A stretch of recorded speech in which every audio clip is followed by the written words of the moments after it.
Doctor खानू खान साहब, क्या लगता है आपको? आज तो पहली लिस्ट भी आ गई और हम तो नाम ढूंढ रहे थे कि कहीं नाम होगा, क्योंकि हर पॉलिटिशियन चुनाव तो जरूर लड़ना चाहता है, इलेक्शन लड़ने की उसकी मतलब ख्वाहिश होती है एक।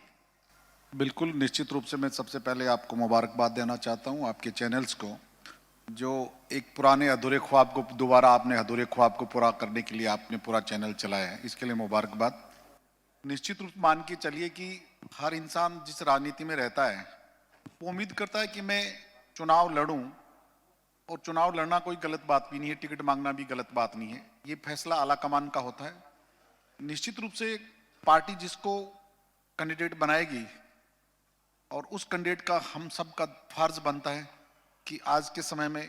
इस आइन को बचाने के लिए हम सबको उस हाथ के निशान का ध्यान रखते हुए हमें पार्टी को जिताना चाहिए। बिल्कुल। अच्छा, ये बताइए, चूंकि आप जिम्मेदारी जो है वो स्टेट वक्फ बोर्ड की निभा रहे हैं और पूरे ही मुल्क में अगर रेलवे के बाद सबसे ज्यादा प्रॉपर्टी किसी बोर्ड के पास है तो वो है वक्फ बोर्ड। उसके बावजूद भी जो मुस्लिम तबका है वो पसमानदगी का शिकार है, गरीबी का शिकार है, और चाहे वो रेलवे स्टेशन हो, चाहे वो चौराहे हों, चाहे मस्जिद के बाहर बैठे हुए फकीर हो, वहां पर जो सबसे ज्यादा तादाद है वो दिखती है मुस्लिम मतलब यानी गरीब लोगों की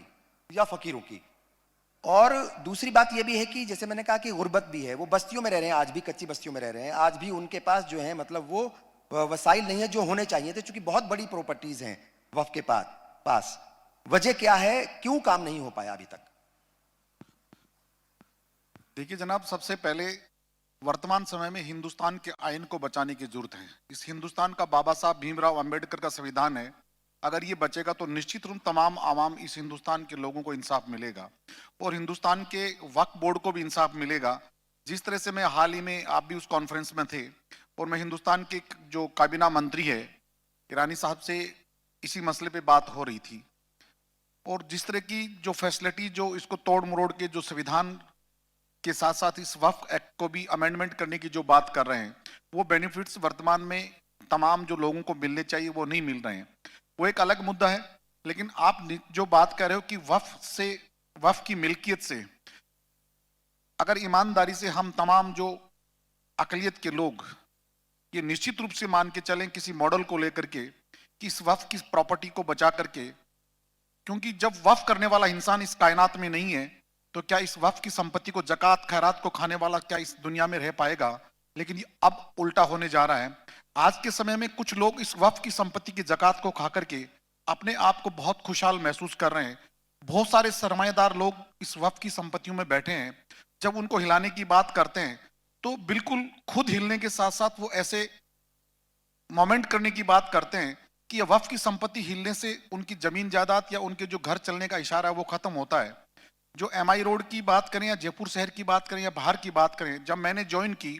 तो वक्फ बोर्ड में 8 महीने से तो कर्मचारियों को सैलरी नहीं मिल रही थी, जिनकी एमआई रोड की जो हमारी जो डायरेक्ट प्रॉपर्टीज है, एमआई रोड हो चाहे अजमेर हो या कुछ एक दो जगह की है। बाकी सबसे बड़ा दुख यह है कि हमें डॉक्टर वारसी साहब बैठे हैं और इधर भी बहुत सारे दिग्गज बैठे हैं, 1 लाख की इनकम होती है, उसपे से मात्र हमें 7% मिलता है, 7,000 रुपए। 7,000 में से हमें 1% भारत सरकार को रबानी साहब देना पड़ता है, हमें 6,000 में सबर करना पड़ता है। लेकिन 93 का वो लोग कमेटीज के लोग बन के बैठे हैं, जो मठाधीश 2 सालों से दिग्गज जो बैठे रहते हैं, क्या खुदा को हाजिर नाजिर करके कभी सोचते हैं कि उस वक्त की 93% को हम उस गरीब बेवा अतीम बेसहारा या उन बेसहारा बच्चों की हम मदद कर पाते हैं? जब हम ऑडिट की बात करते हैं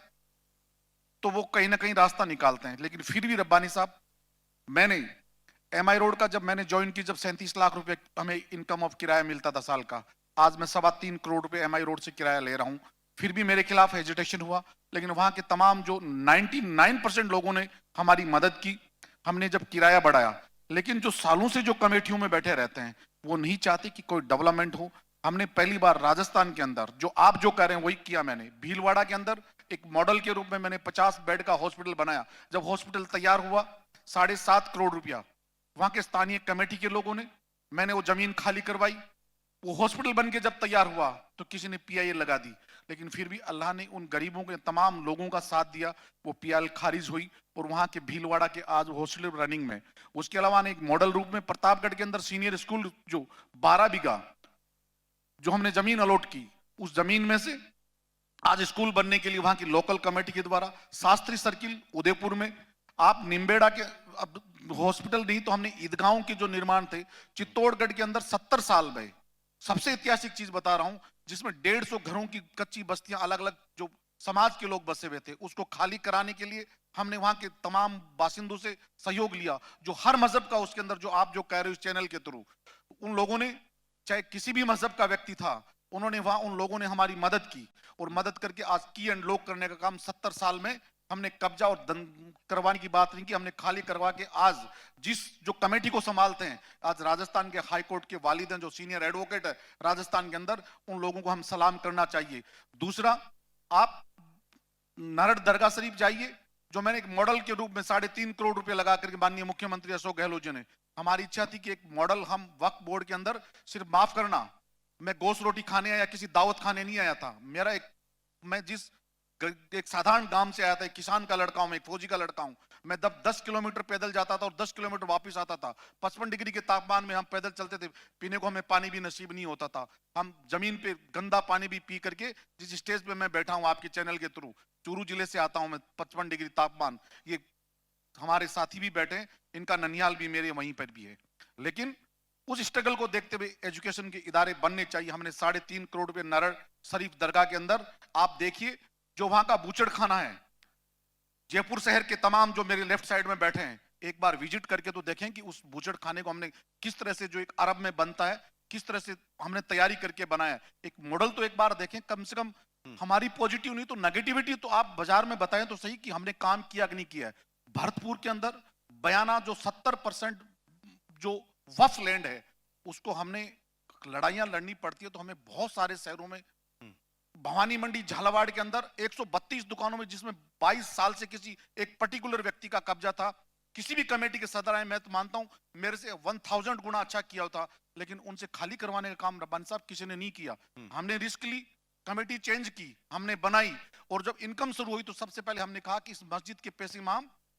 और मौजिन को मिलना चाहिए। हम पैसे इमाम को क्या देते हैं, 10,000 रुपए में हमारा 1 लाख में घर नहीं चलता। मैं तो सलाम करता हूं उन पैसे इमामों को और मौजिन को जो 10,000 में अपना घर चला के खुशहाली महसूस करते हैं। लेकिन सबसे पहले मैंने कहा कि तमाम जो भवानी मंडी से 132 दुकान,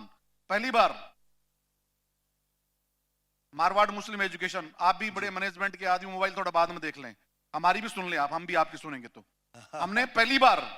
इनके मॉडल को, मारवाड़ मुस्लिम भी मेरी यूनिवर्सिटी है, जिसको 2.5 करोड़ रुपए साल का तकिया चांसा से मैं देता हूं आपको,